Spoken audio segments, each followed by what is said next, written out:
I don't know the difference between an English breakfast tea and an Earl Grey. I feel like it's the same tea, but people say it's not, but I can't tell the difference.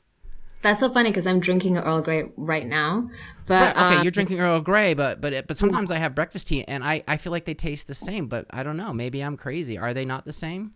no, Earl Grey has this a flavor that it's essentially it's breakfast tea with this what is hold on, give me a second. What is the flavor? Because I don't want to Earl Grey. Shit. I'm so Ladies sorry. and gentlemen, this is a deep dive into tea. People are like, how does this apply to filmmaking? I'm Like, so why am confused. I watching this? I'm so sorry. Trust me, I do get way more interesting. Listen, we're gonna bring this back. This is Shalini. This is gonna be why you're such a good actor, because of the tea that you drink. Your tea Yeah, regimen is gonna be the thing. because I'm Sri Lankan, I feel such a responsibility. Okay, so Earl Grey tea is a tea blend which has been flavored with oil of bergamot. Bergamot? Okay. Okay. But that's what it is. So it's added Okay. to black All right. tea to give a unique taste. So there you go. Okay. All right. Well, thank you. Thank you for educating me today. I'm a better person after this interview for knowing more about tea. And I owe you all the credit for it. So, Yeah. okay. All right. We're going to get back on track. We're going to talk Okay, I'm so about sorry. this new awesome show that you're on called The Ark, right? Yeah. Yeah. But before we kind of get into the premise of the show, tell me what the casting process was like for you. How hard was it? Did you just sashay in there and they gave it to you? Did you have to fight for it? Like, tell me a little bit about how you ended up getting the part. No, I was so the first round was self tape, and I remember doing the self tape and thinking I really, really want this one, and it's a great feeling, but as an actor, it's also a bit of an oh shit feeling because it. Those are the ones that really sting when you don't hear back or you don't get it. And then I didn't hear back for a while. And I was like, oh man, okay. And then my agent rang and said they'd like to do a recall with you. And this was on Zoom. So again, it was, like the time difference between us now. So it was Right, even right. later for me in the evening. And it was with Dean and Jonathan and Laura Windows, who's the incredible casting director. And I was sweating like you wouldn't believe. I had every light, like ring lighted to shit. And I was sweating so bad. But they were so lovely. And then, and that was it. And then I got the part and That's great. then, yeah. Did they do any kind of like before they cast you? Did they do any kind of like a camera test or a chemistry read with anyone, or just because of COVID and things, it was just like we can't do any of that kind of stuff? Yeah, I think it was probably that. And also I think the cast, I think was so kind of, you had, we had actors in the UK, then Christy from Canada, then you had a Serbian cast as well. So I think it was kind of impossible to do a chemistry read, but yeah, so it was just that recall really. So let's talk about the premise of the arc. Now, I know that you've done a lot of interviews and you've had to say it over and over, and so you have it rehearsed.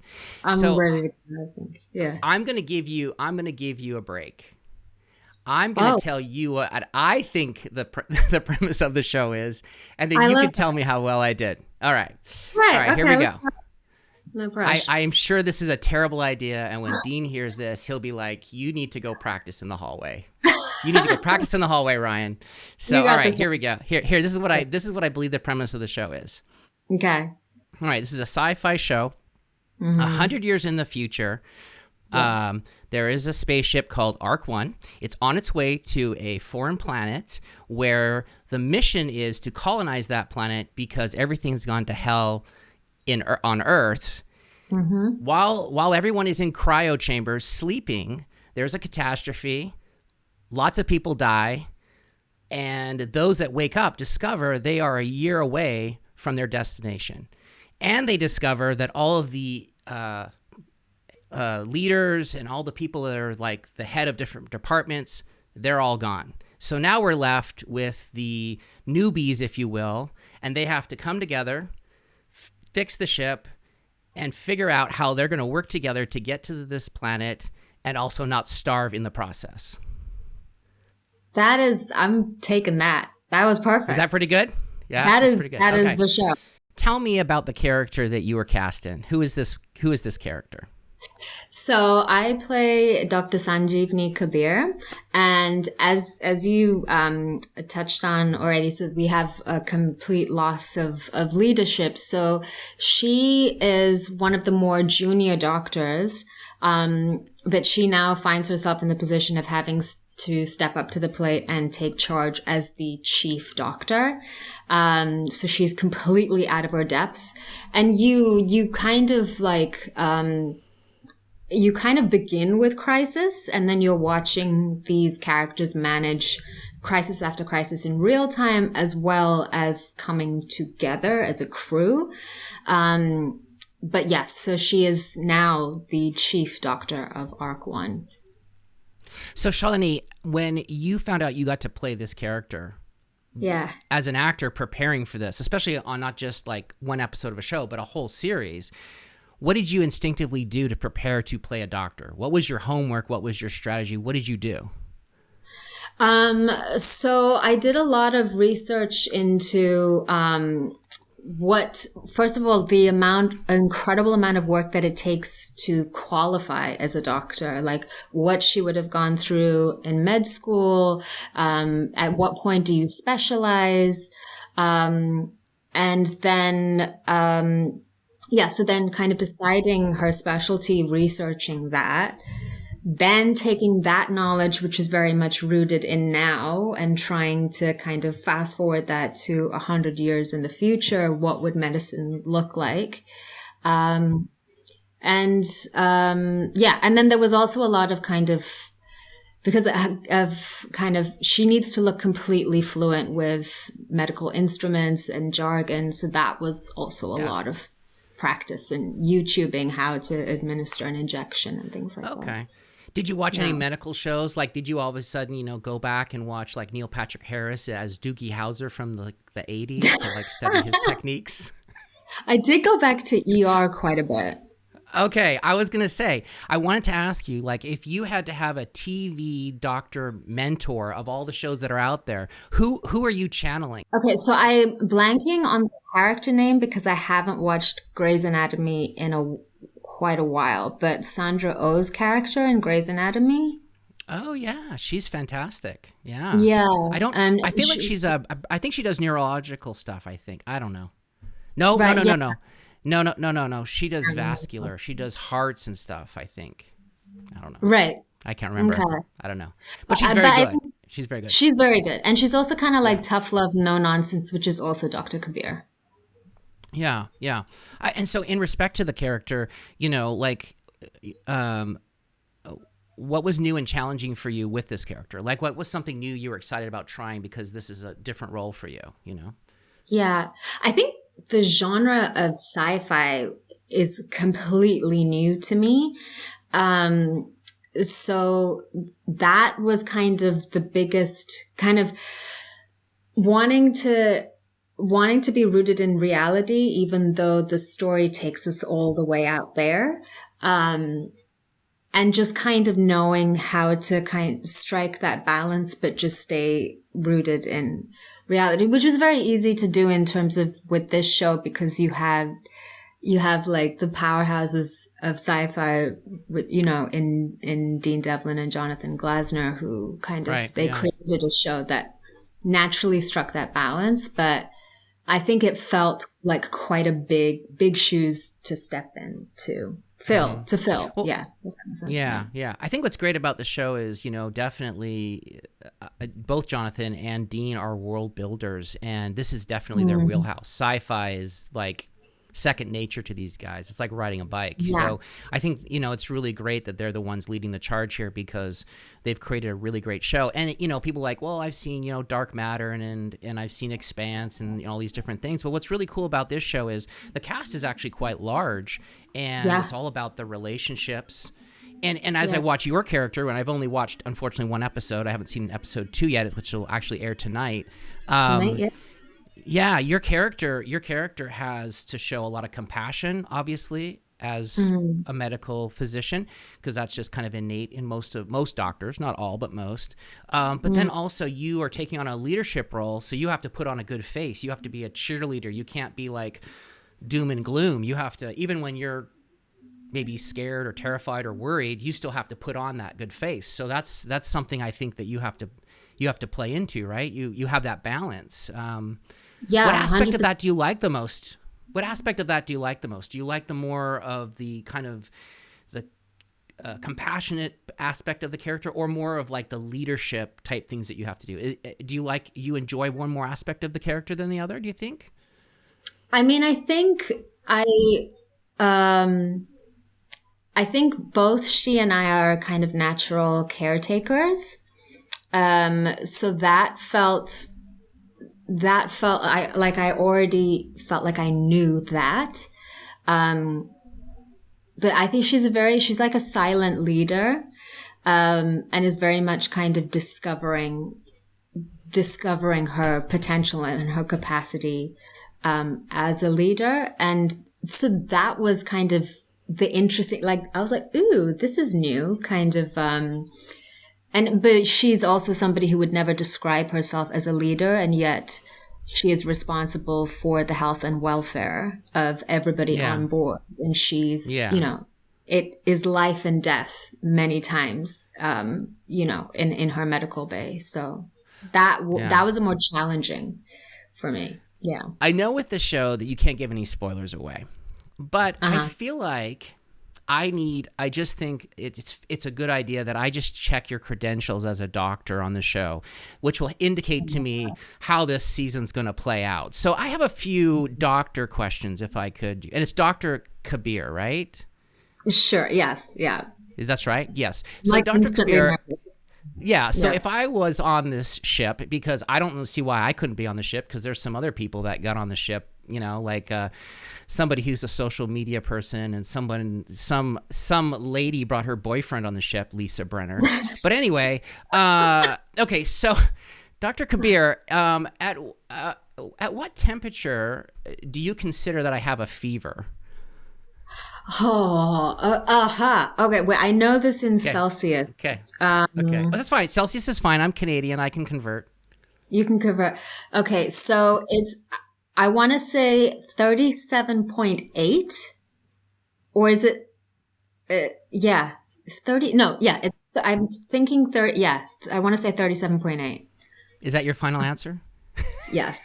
God, I'm like sweating. In Fahrenheit, it would be 100.4, which is basically 38 Celsius. But you're right. I think it's exactly the number you just said. So far, I'm feeling like we've got a good physician on board. Now, what? My next question. I just got a few of them. I feel like after a few, I can really figure out if we're in trouble on the Ark or not with you being in charge. I'm not. Yeah, I'm not. For my phone now and opening Google. Yeah. Okay. So, what would you give me an antibiotic for? Okay, cellulitis, influenza, or a kidney stone? Cellulitis, influenza, or a kidney stone. I need an antibiotic. Which of those three things would you give me one for? I want to say influenza. No, because influenza is no. Hold on, cellulitis. Or a kidney stone. It's 50% chance here. No, because you have to pass a kidney stone, because that requires a procedure. So then I'm gonna have to say cellulitis, even though I don't know what cellulitis is. Look at you! Look at that! You did it by deduction. Very good. That's very good. So you're doing really well. Yeah, you're doing very well. You're doing very well. All right, here's my last one. Are you ready for this? Okay. I come into the medical bay, and without you even getting close to me, you say, oh my gosh, you have hypotrichosis. You have hypotrichosis. How do you know that I have that by just looking at me? Because hypotrichosis. Because you'd be, I don't know, you'd be looking a little peakish. A little, I don't know, hypo. It'll be a lot of, hypo makes me think it's a lot of something. You're good. You're onto something there. I like it. Trichosis. I don't know why I'm thinking something to do with the throat, but I feel like I'm wrong. No. It could have something to do with that. Yeah, you're going in a good direction. Only by visual, though. You're not even standing next to me. You can see it like 10 feet away. You can see, oh my gosh, this guy has a bad case of hypotrichosis. You have horns? Is that your final answer? I have horns? So I would maybe suggest that you see another doctor. Who on the ship would I go see? Shit, yeah. Then it's this is what you would do. You'd be like, everyone remain calm. Could you come with me, please? Stand here in the airlock. I'll be right back. And then you just push the button and just shoot me out into space. You're like, I don't know what to do with that guy. I don't know what that is, but we don't have the medical stuff on board to fix that problem. I ain't got time for that today. No, let's talk. Just talk a little bit about your fellow cast members, okay? All right, here we go. You don't really have to throw people under the bus. All right. Who of your cast members, and I say think they're the funniest? Who is that? I mean, I think all of us would 100% agree who is the funniest, and who is that? Chris Leask, who plays Jasper Dades. Okay. Who we only see him, unfortunately, in Ep 1. He's the guy who gets, but oh shit, can you say that? Oh, well, it's okay. It's fine. Yeah. By the time this airs, if they haven't been watching the show, that's their fault. Okay, fine. It's fine. But yeah, he is like 100% one of the funniest people that I've ever met. Who is the worst at hitting their marks? Who is never on their mark?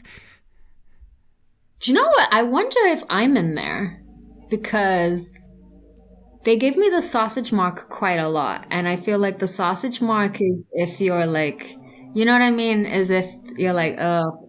Who's the best? Who's the best at ad-libbing? Who can write their own material? Who writes the good stuff?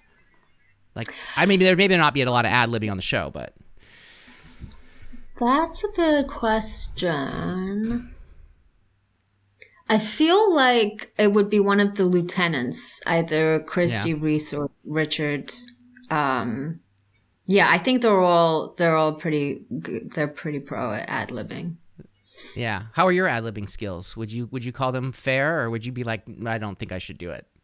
Matt, I have done a bit. I have done a bit in the show, but I kind of wouldn't say. I think in short bursts, but you wouldn't want to just let me rip in a whole scene without any. Right. Yeah, I'm not. Yeah, you need to just. Make sure you're holding on. Let's see. What else did I want to ask you? I'll try to ask you some not silly questions, but I like silly. What do you think is going to be the most challenging thing for you as an actor on this show? I realize you've shot all the 12 episodes, but as it goes on and gets renewed and continues, what's the most challenging aspect of the character for you? I think it would depend. I think it would depend on where her journey takes us, but I think you do kind of really get to see her struggle with her responsibility, how she deals with that pressure, and I have a feeling that is going to be just a constant struggle for her. So I think it's like not wanting to constantly live in like exhaustion land. so then it kind of just reads like, oh, this doctor is just tired all the time, but of like staying true to that, but then also finding, you know, Yeah. yeah. Okay. I have a question for you. Since you've done theater and you've done television and movies, what do you love about theater as an actor, and what do you love about working on TV and movies as an actor? So I definitely am a theater baby in terms of that's where I started out. And I would say I've been doing this for 11, 12 years. I would say the first 7, 8 of those years were solidly theater. The magic of a live audience, man, you just can't, you can't describe it. You can't match. It's magic. It's also incredibly terrifying. But I also think this is why theater actors end up making such incredible screen actors, is because theater is where you really, you develop your stamina as an actor. And then it's kind of like the ultimate training ground, because if you think about it, if you have a long run of a show, and let's say you have to do 200 performances of the same play, you have to find something new every night. Every night is a completely different show. And you can't, you know, I mean, there is always the danger of going on autopilot, but that is also very dangerous territory. So it is kind of like, I think the ultimate training is theater. And then film and TV, I think is why I fell in love with this in the first place, and first wanted to, you know, become an actor, was because of movies. And I think it's an incredible, I think just the reach, how many people you can reach. And then I think it's just kind of, it's right here, you know, you really get to see absolute detail of a person. And I think what's so beautiful about what we do as well is, this is why I kind of struggled with academics when at first I thought I was going to go down that line, is I felt like we were kind of discussing things like as huge as war in very kind of like theoretical frameworks. And the person that I always struggled with that, because there was very little empathy. And I think what is so beautiful about what we do is that empathy is what is our currency. So it's telling a story with no judgment and complete empathy. And that's how you can most powerfully impact a person, educate a person, provoke a person, connect a person to a story halfway across the world. But yeah, I just think these are different mediums of doing that.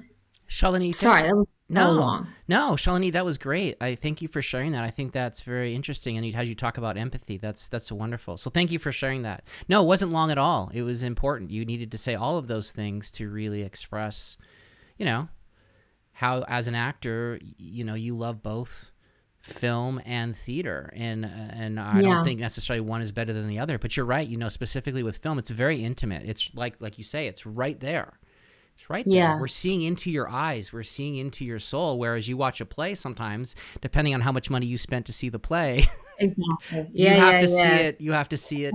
Yeah, you know, and it's a different and it's a different experience.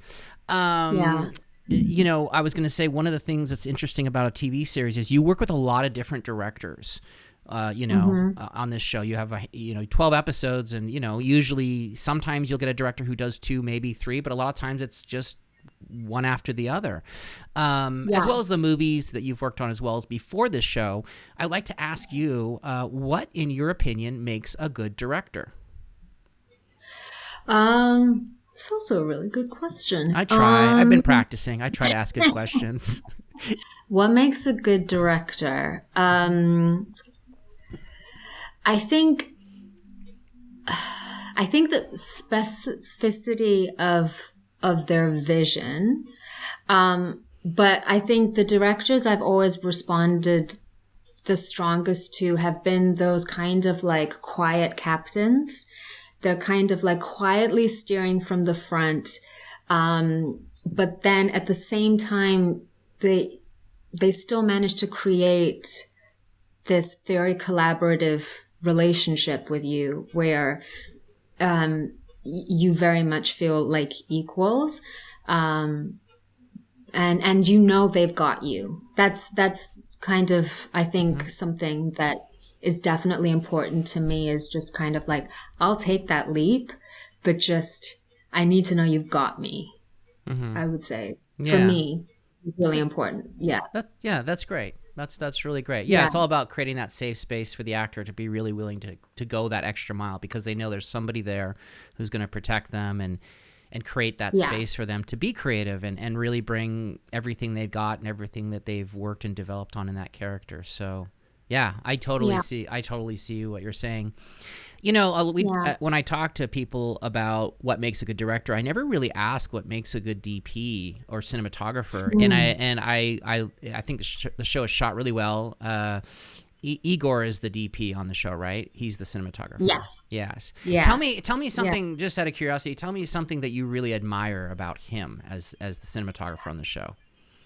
Oh my God, Igor was I've forgotten the Serbian word for teacher, but I would constantly refer to him by that word. But he was like my Dumbledore because. Is he about the same size by chance? Yeah. He's kind of, he just didn't have the pointy hat, you know? Okay. Yeah, he left his cloak in the car, but he was very much, I think he sensed my nerves early on, and I think he kind of, and I have done screen work prior to the ARC, but nowhere near in the same league of experience as some of the others. So he really took me under his wing and would explain like the technical aspect. He kind of would give me a technical training, which was incredible. And then would kind of go out of his way to kind of tell me like, I'm really proud of you.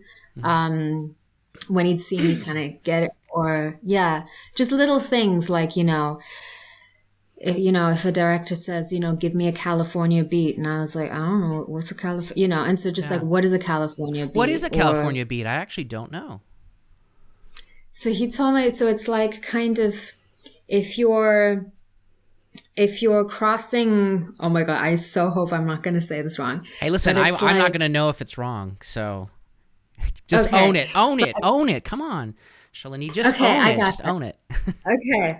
So a California beat is like, there's a scene in episode 1 where you see me kind of crossing through the medical bay and I'm headed to a particular spot, but then I kind of check in on someone real quick. So then you kind of get me here. Yeah. But like for a split second, and then I'm still crossing, and it's just that is a California beat. Okay, so for a moment you opened a camera a little bit and then continue. Yeah. I see. Yeah. Okay. It's kind of like walking, boom, walking. Yeah, like that kind of thing. It's probably very much a TV kind of thing because there's a lot of tricks in TV because of the limited time and to get coverage and things. There's probably there's little tricks that they do in TV to get those moments that they need without a completely new setup and a completely new lighting, setup and all that because it takes so much time. So that there you go. Does Igor ever say, okay, here comes Shalini. We need to give her 2 sausage marks, please.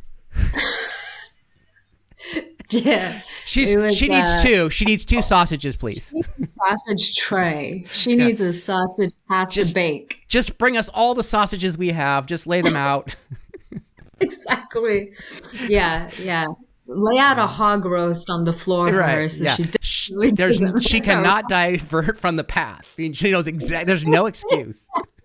And then Yeah, right exactly. here, just form a little triangle. That's where she'll do the California beat and then continue on. Exactly. Yeah. There you go. Yeah. You've been a good sport. Thank you for joking with me. It's been I had a great time. Shalini, this has been awesome. I have just two questions and then we're done. Yeah, Question. sure. I have to ask this question. I did not ask this to Jessica Yemi when we talked. I can't believe I didn't do this, but tell people who are listening to the podcast where and when they can see this show. Yes. So it is on every Wednesday night at 10 p.m. 10 p.m. Eastern or Central. That's okay. They'll figure it out. Don't worry. 10 p.m. Go with it. Yeah, 10 p.m. On the Syfy Channel, and it will be in the UK in April. I think is when it hits the UK. But if you're in the States. 10 p.m. Wednesday night Syfy. You can stream it next day on Peacock, and then you can also watch it on Electric Now. Yeah, I was going to say they have the Electric Now as well. So, all right, Yeah. You have made it to the end. You have graduated from my podcast. If people want to know where to find you on social media to see what you are up to, where can they go? Where can they find you? So I am on Twitter. Not the most active. I'm probably the most active on Instagram, and my handle is i.am.shalini.p, the letter P. Good luck finding me. Yeah. Shalini, it's been awesome to talk with you again. Thank you so much for hanging out with me today. Yeah. I've had a really good time. I've really enjoyed myself. Thank you so much, Ryan. Thank you.